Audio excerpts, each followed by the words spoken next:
You are listening to Fantha Tracks. Because of the following special program, Wonder Woman and the Incredible Hulk will not be presented this evening.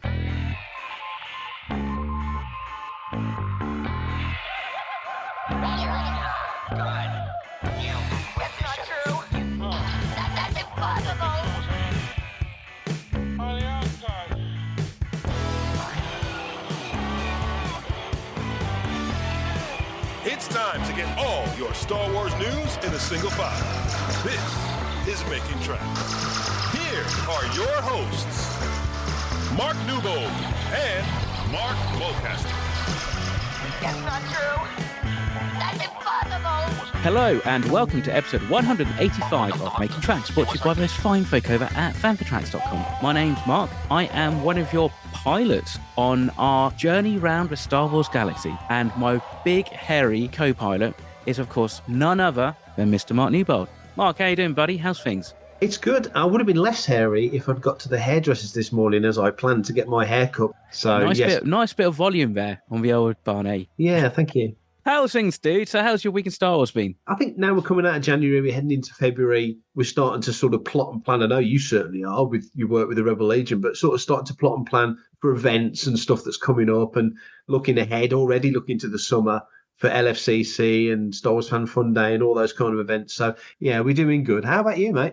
And she took the time to pop down to Russell Square in London, and I went to what is quite proudly promoted as London's oldest film fair, put on by the lovely people over at Showmasters. So I went there, had a mooch around, met a couple of Star Wars and James Bond faces, shall we say, names and faces, got some stuff signed, and made my merry way back, which was quite nice. It was a kind of a whistle-stop tour of London, in and out, very surgical. So I think I was quite impressed with that because I didn't kind of spend much. I didn't hang around much either, which is, makes a change because, when we do these conventions, sometimes we're there for hours. I'm sure you get the same. I have people, whenever I go to an event, they say, "Oh, you're off on your holidays again?"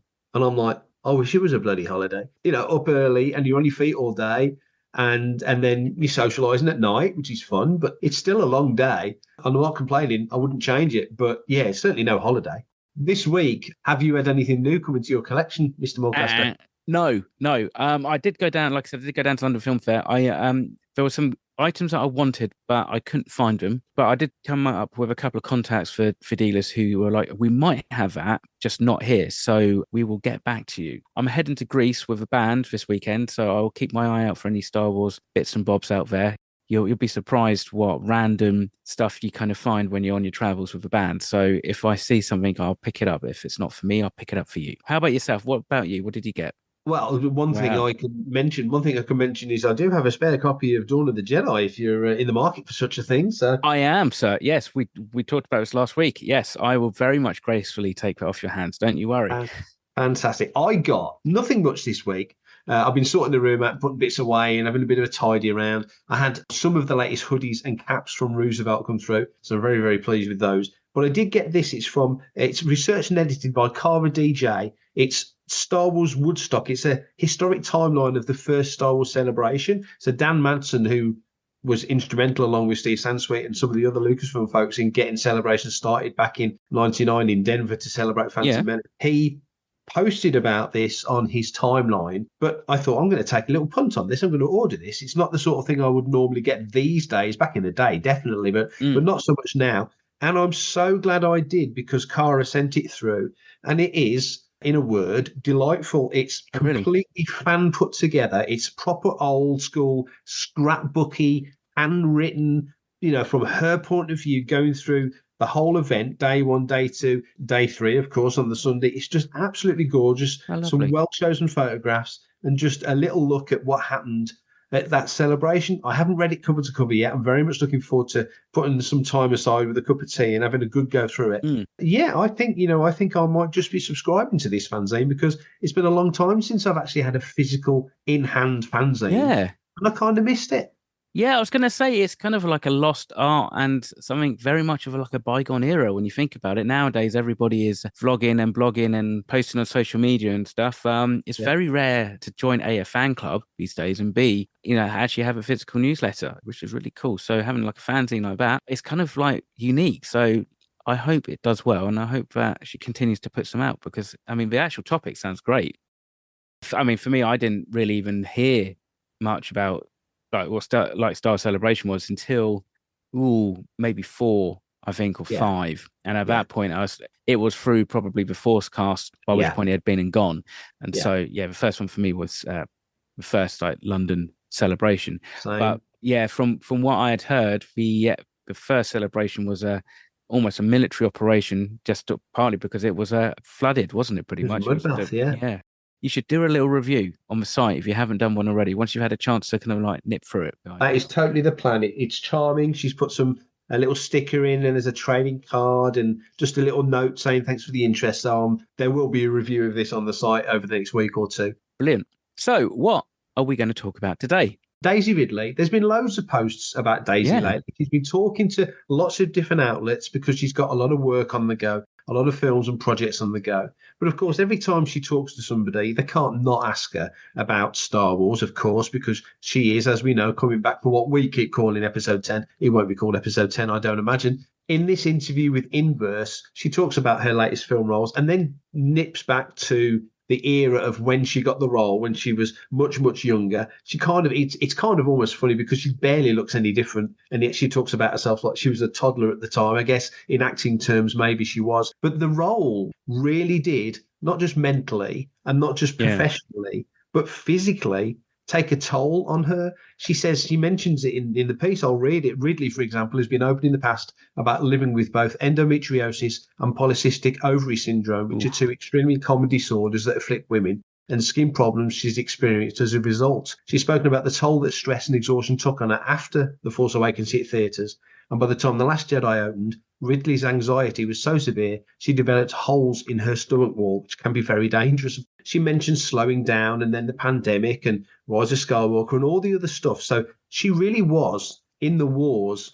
And I just wonder your thoughts on this. You know, a young actor or actress gets a massive role. And JJ says it's a life-changing thing. You're not just going into any old film. This is a film that's treated like a religion by some people. Let's not pretend it's any other way with Star Wars. So she's walking into a battlefield that she's got no experience with. The stress and the pressure that probably she puts on herself to a degree really did hit her hard. You step forward to now, 2024, she's 10 years older plus. By the time the next film comes out, we'd like to think it will be within the next 18 months to 2 years, maybe, give or take. You know, it depends on when they get started. Do you think she's doing the right thing by putting herself back in the firing line? Do you think that, given her experiences on social media, that she's been able to push away from that a little bit and can come into it with an older head?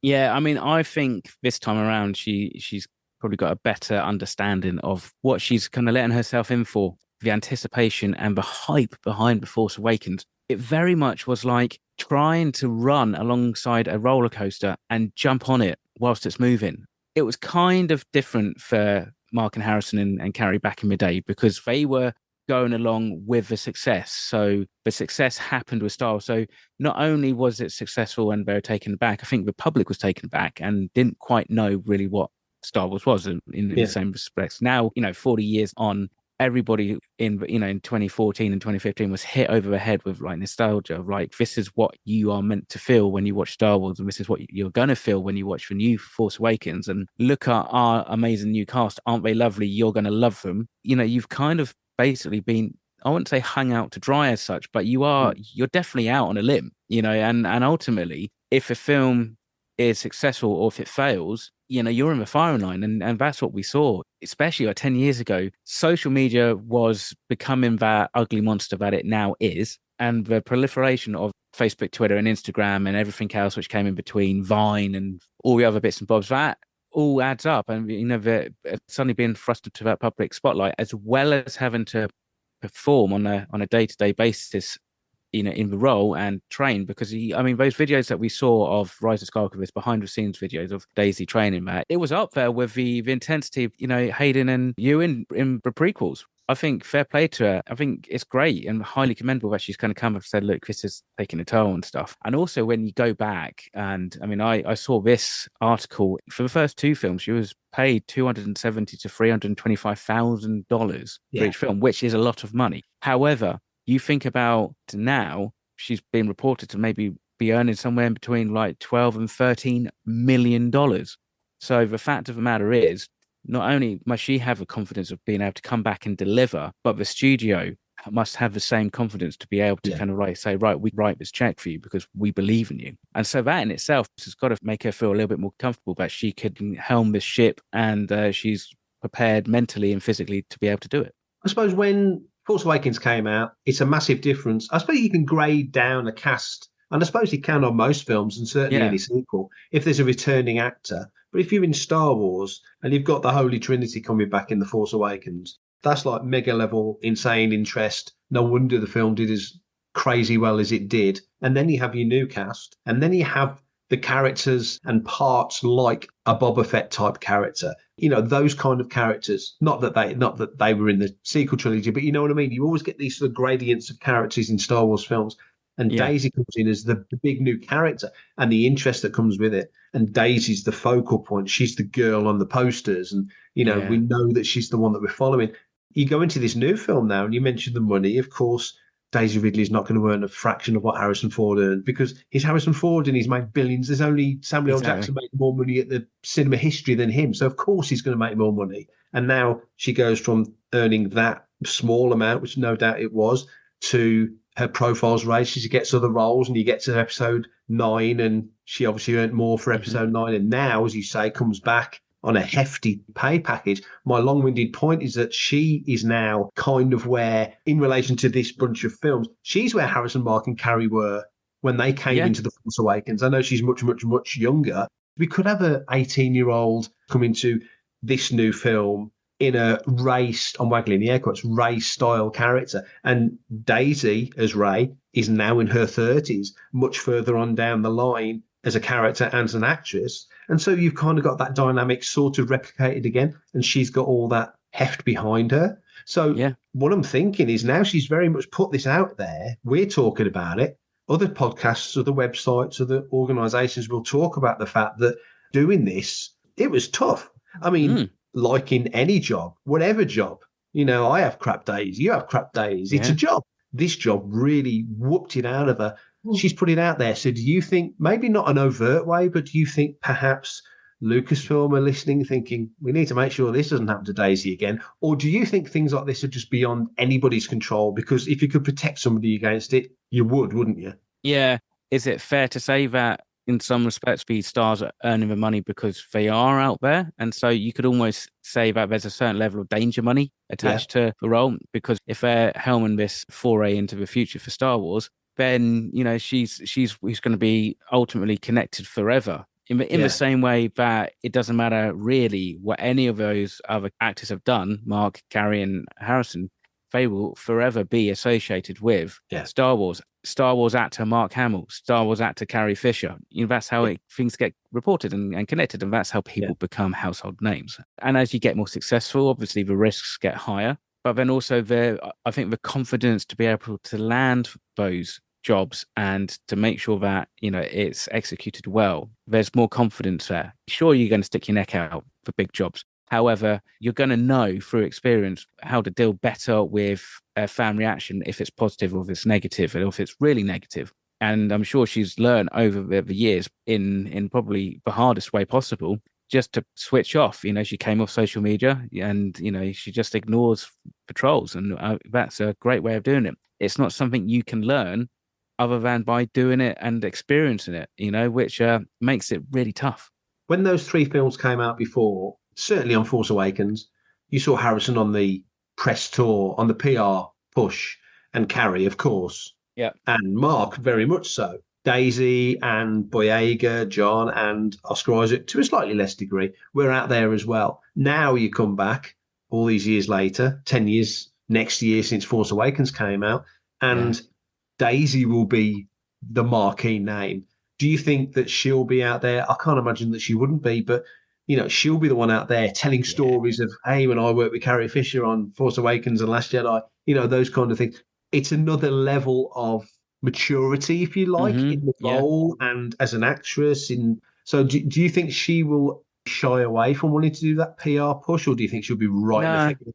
No, I think she'll be right in the thick of it. I think she'll be pushed. She'll do all the late night shows in America, Matt and Graham Norton over here, and everything else in between. From like This Morning to Loose Women to BBC Breakfast. That's how it is. They get pushed. You learn, don't you? We've both been interviewed on numerous occasions for the BBC or other web outlets and the press and stuff. And the more you do, the more you kind of become a bit savvy to it. And we don't have, as it were, quote unquote, media training, whereas they have a little bit more hand holding, at least to begin with. But also, one of the biggest complaints, we heard a lot through that sequel trilogy was about, oh, she's overpowered, she's Mary Sue, blah, blah, blah, blah, blah, and all this nonsense, which I think both me and you definitely disagree with. People have come to live, as it were, and should have accepted Rey in the Star Wars galaxy. So you would like to hope that whatever they do with Rey in this new film, all that stuff has gone away, because we would hope that we're going to see her in the height of her powers and she's going to be still in her prime, still kicking ass. So hopefully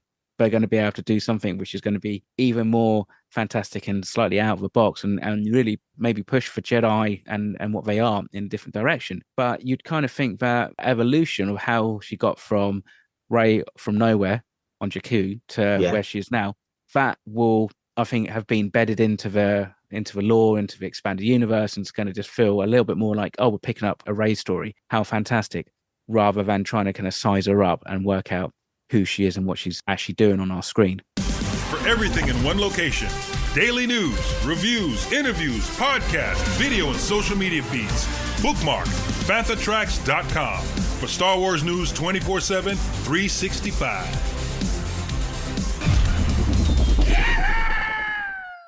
Good news if you're a Jurassic Park or Jurassic World fan. They are doing more movies. They will be written by David Cope, who worked on Jurassic and Indiana Jones. Steven Spielberg will produce for Amblin. Frank Marshall's back on board producing.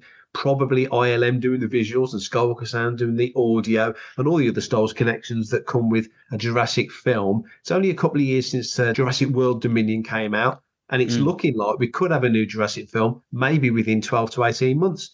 All good news if you like those films, which I do very, very much. But my question, because this is a Star Wars podcast, isn't just the connections between Jurassic and Star Wars, because there are many, many, many.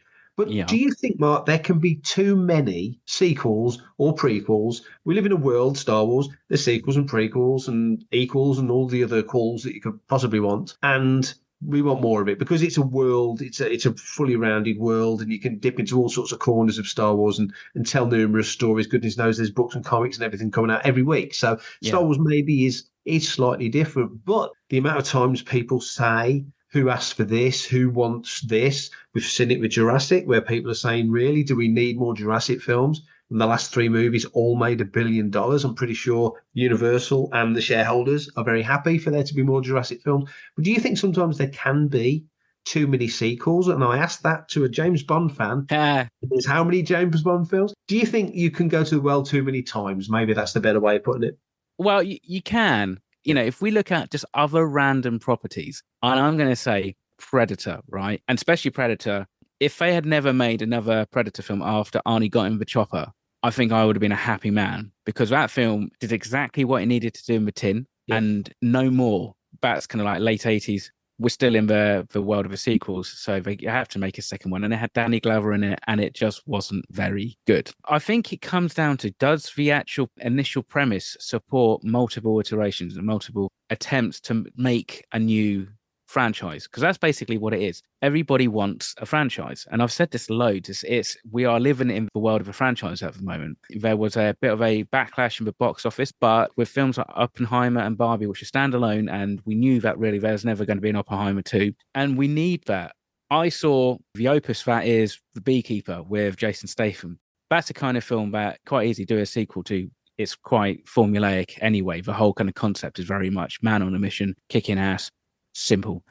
Basically you point him at something else, some other blight on society, and he'll go and, I guess, Beekeep the hell out of that. But then something like Jurassic World and Jurassic Park, it's difficult because I think even the original films, after about the second one, I think they lost their way a little bit. Jurassic World, that I think had a slightly better world building philosophy, which made it a little bit easier to kind of make these sequels. But it kind of felt like we were done at that point. Now, I only seen it once or twice, but I mean, I'm assuming that they didn't manage to catch all the dinosaurs, and whether or not that means that actually they've now created a second phase, shall we say, of Jurassic World, and where all the dinosaurs are going to roam around and stuff like that. And, that's where your peril is, and that's where your conflict is actually how do you live in a world with humans and dinosaurs trying to coexist? That's, I guess, where the story. So that could work. But I mean, there are some films. Solo, everybody was saying about Solo, it's not the film that we need. And it's like, well, most stories we don't necessarily need, but they're there for entertainment. And so it's like, is it entertaining us for a couple of hours? Is it actually something that we can disconnect from the real world and just sit down and enjoy and not bother checking our phone? And I think that's the key, because ultimately all these film companies are owned by big corporations who are only interested really in the dividends that they're making from their shares. Therefore, they will always want to make new films.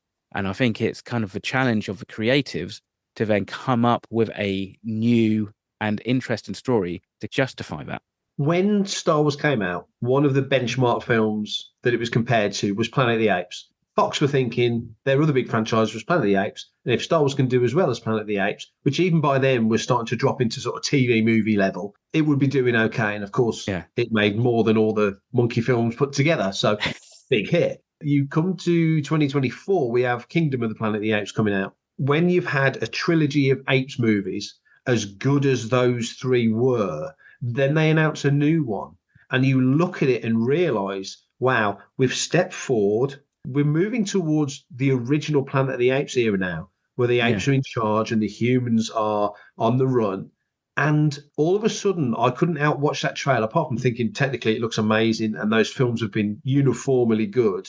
What a clever thing to do. What a very valid sequel, because now they've not just done what the Tim Burton, not to knock Tim Burton, but the Tim Burton Planet of the Apes back in 2001 was fine, but it was a straight up remake of the original and not Pretty as much, good or effective as the original.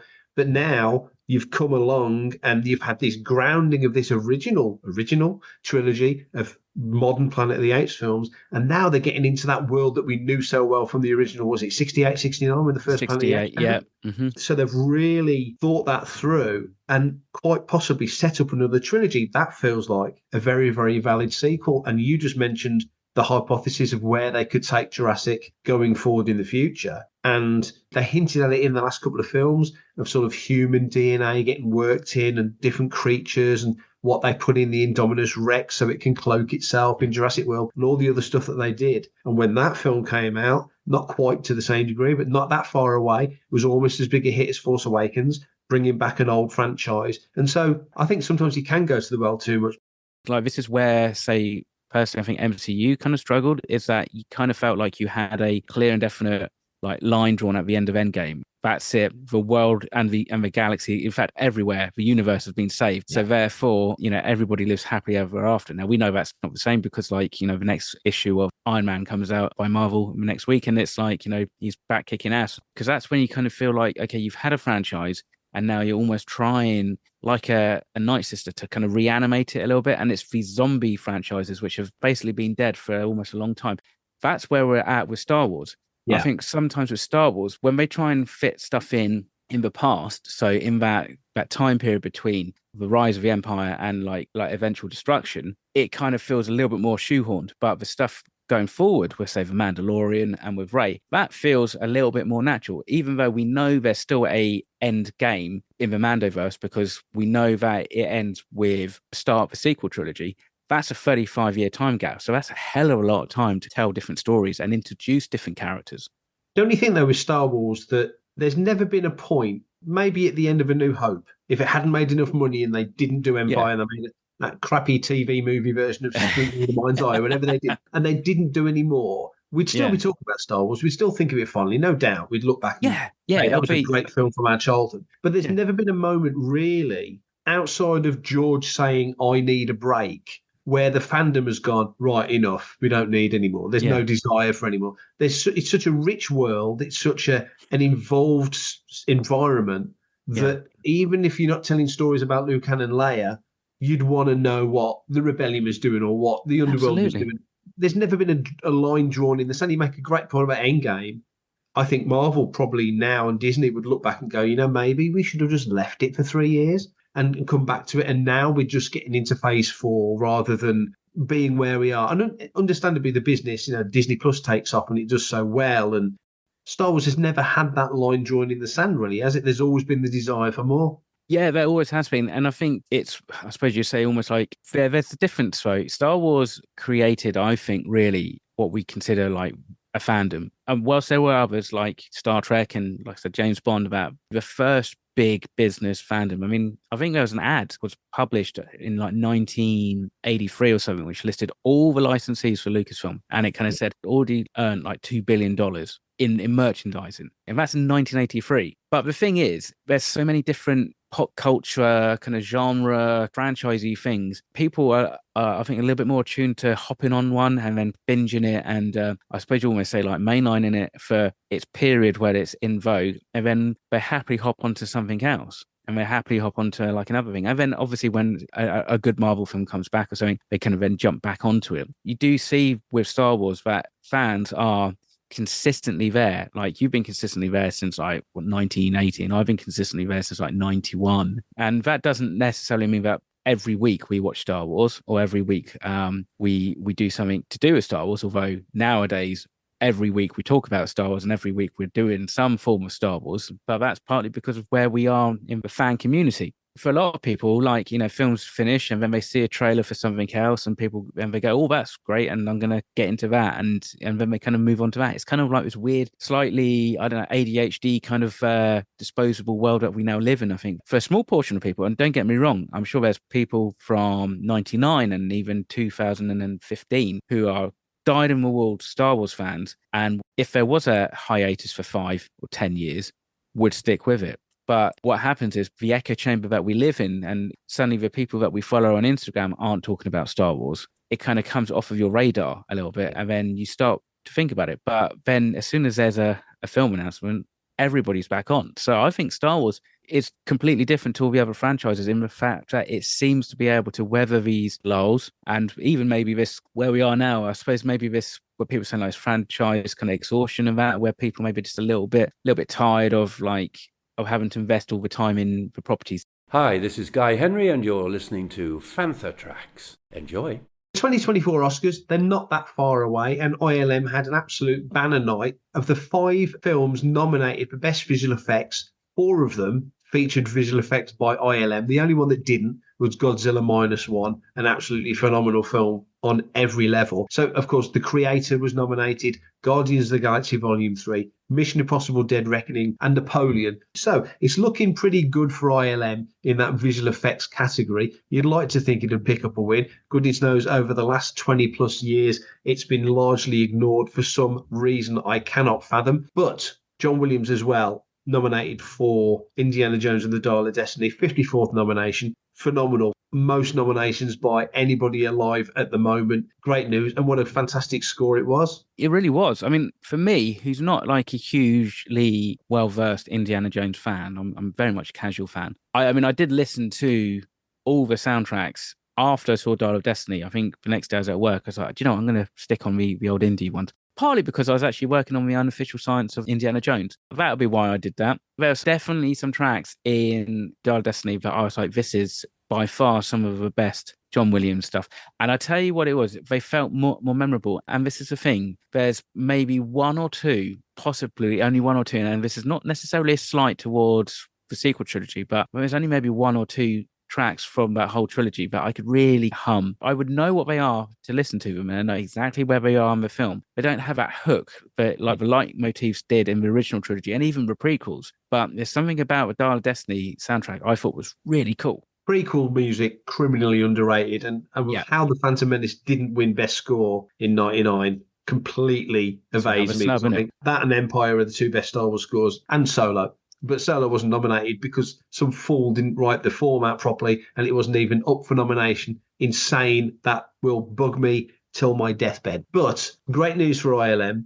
They've got to stand a fantastic chance. Even though if Godzilla -1 won an Oscar, I'd be thrilled because it's a phenomenal film.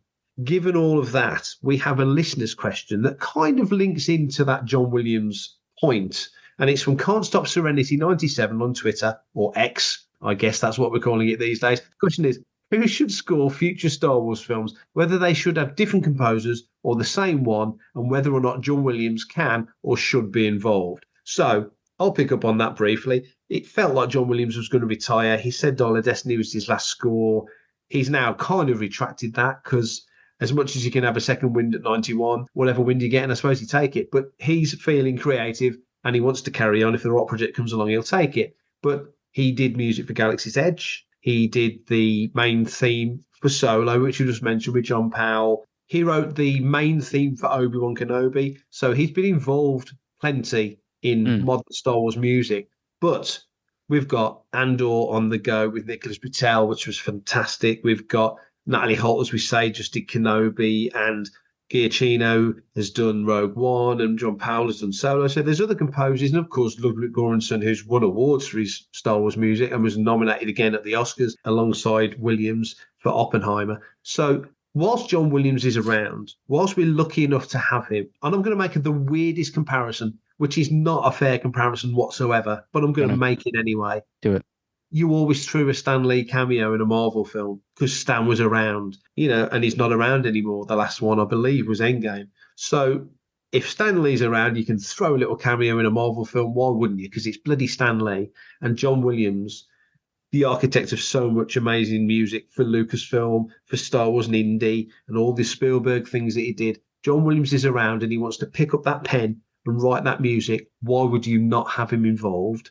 That's my feeling. How do you feel about it? Because time moves on, he won't be around forever. It's got to happen at some point. Unfortunately, it kind of does. If John feels like the creative juices are flowing, and he always seemed to have a bit of a soft spot, the way he spoke about Rey as a character. So whether or not it's Rey or Daisy, don't know. But either or is fine with me. I could be wrong. He might not be writing for Daisy film. It might be Mando and Grogu. He might be writing that, which would be really cool. What better way to bed new characters into the Star Wars language than by having a John Williams written main theme? It's now obviously an overused term to kind of say John Williams is like the oxygen of Star Wars, and many a good podcaster has launched because of it. However, it kind of is that. It's like if you ever had the ability to watch a Star Wars film without any Star Wars music, it's a very dry affair. Just as there are other films whereby you can tell when they put the wrong music cue in and it was really destined to have something else. It's clear as day that when somebody doesn't quite understand Star Wars music is writing for Star Wars, it kind of stands out too much. I wonder, in the same way that Dave Filoni clearly sat under the learning tree of George Lucas, he takes that forward into future Star Wars stuff.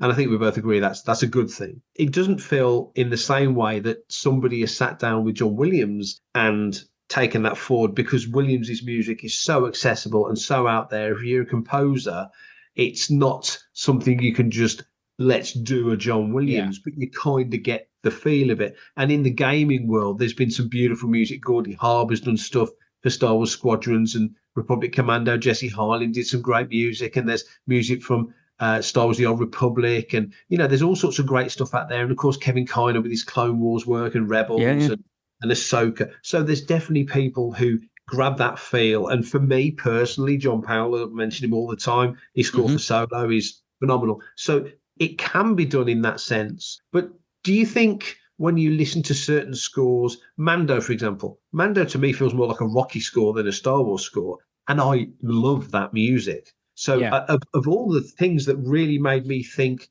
actually, it doesn't need to sound exactly like John Williams to still feel like Star Wars. Another one is Nicholas Patel's work for Andor, works perfectly. So whilst you want to nod to certain themes, you mentioned leitmotifs and stuff like that. A lot of those things that Williams did were specific to characters, and sometimes you throw in a little musical cue from a Star Wars film. Doesn't work because it's not for the character it was meant for. Whereas Indiana Jones, going back to Dial of Destiny, they're throwing in stuff from Raiders, they're throwing in stuff from Last Crusade. Hey, it's all indie. It's about that guy. So it works. You're referring to a moment or an action beat or something that he did. You can do that with indie. It's different with Star Wars. Do you think that we can or should retain that Williams feel as much as you can? Or are you prepared once you get past the opening theme, which in my opinion, the main Star Wars theme should never change? Are you happy for them to try different things? It's very difficult because if you were to now take Ludwig Göransson's music out of Mando and you were to put in something different, you'd be like, it's not the same, it's not as good. And part of it's just down to what we get used to listening to. I kind of think that in some respects, if you were to suddenly do a completely different version of a Star Wars theme for an opening scroll, that's not going to work. But then there's no reason why it can't then blend into a different style of music, because the rest of the film is a slightly different feel and tone in that. Because ultimately that's what it needs to do. The music needs to kind of reinforce what we're seeing rather than work against the pictures. It's got to work in harmony. There'll come a time when John Williams isn't around and new fans will come in, which you'd like to think happens all the time. Every episode, every comic, potentially there's an avenue, there's an opening for a new fan to come on board. And they will not have lived in a time where new John Williams music is important and means something to Star Wars fans. When you get to that point, in the same way that a lot of kids now will look at Doug Chang's work as their primary Star Wars designer rather than Ralph McQuarrie, which almost sounds sacrilegious to say. But if you came in as a prequel kid and came through as a sequel kid rather than an OT, that's what will attract their eye. Do you think there'll be a time when other composers, or even like Have I Got News For You as a different presenter every week, it's a different person doing the music for every project, and that's just how it is? I think if not an actual nostalgic love for John Williams, I think there will always be that recognition of what he has done for the franchise and for the films. But yeah, I mean, who's not to say that the next person who does score Mando and Grogu, if it isn't John, completely blows it out of the water in a completely different way. And then for that series, you kind of go, John Williams' music would not have worked for whatever reason. There's also that possibility. It's a very specific style. It's a very specific style that at the time wasn't really being used in cinema. And that's one reason why George brought it back, was because then it kind of gave it a timeless fashion about it. You listen to scores over the years, there's like an evolution, and the style of cinema scores changes and things come in and out of vogue and stuff. So the difference is that I think when you listen to John Williams' score, it does feel timeless. And it'll be interesting to go back to Mando season 1 score in say 5 or 10 years time and decide whether or not it does feel timeless, or does it somehow slightly feel dated because it's kind of has got that slightly more edgy rockiness about it. I think with Star Wars is it's become its own thing. Like we said earlier, Star Wars is its own world, it's its own vibe and style, but it's also very, and rightfully, very self-referential. Do you think sometimes that Star Wars music needs to not be that? Because you do evoke, as a Star Wars fan, you kind of want the vibe of this or the feel of that to remind you of this or make you think about that. Do you think there'll be a point where Star Wars gets beyond that self-referential point and tries to do something different? Or will that mean it's just not Star Wars anymore, and that makes the music of John Williams so bloody important because it doesn't work without that feel? It's difficult, isn't it? I mean, I suppose it's almost like the question I think we posed at the very first ever recording of any Star Wars podcast, and that is, what is Star Wars? How do you know what is good Star Wars to bad Star Wars? And it kind of comes down to a personal kind of objective. It's slightly different from one person to another. A Bad Batch fan isn't necessarily going to have the same kind of feels and vibes for the OT as they do for animated characters on a screen. And so they will have a different perspective as to what Star Wars kind of is. So you know it when you hear it. If you want to be part of the action, visit fanthatracks.com or be sure to comment, like and share on our social media feeds at Fanthatracks. Send in your listeners' questions by emailing radio@fanthatracks.com. Subscribe, leave a review, preferably a 5-star one, on Amazon Music, Audible, Apple Podcasts, Google Podcasts, Spotify, or your podcatcher or smart speaker of choice. And as always, thanks to James Temple for composing the Fanthatracks intro, Adam O'Brien for our Making Tracks opening music, and Mark Daniel and Vanessa Marshall for our voiceovers. Tune in to Good Morning Tatooine. It's live Sunday evenings, 9 o'clock UK, 4 p.m. Eastern, 1 p.m. Pacific on Facebook, YouTube and Twitch. And check out our Fanthatracks Radio Friday night rotation every Friday at 7 o'clock UK time for new episodes of The Phantom from Down Under, Planet Leia, Desert Planet Discs, Start Your Engines, Collecting Tracks, Cannon Fodder, and special episodes of Making Tracks, and every Tuesday at 7 o'clock UK time for your weekly episode of Making Tracks. And remember, Fanthatracks.com, our social media feeds, Fanthatracks TV and Fanthatracks Radio are absolutely free.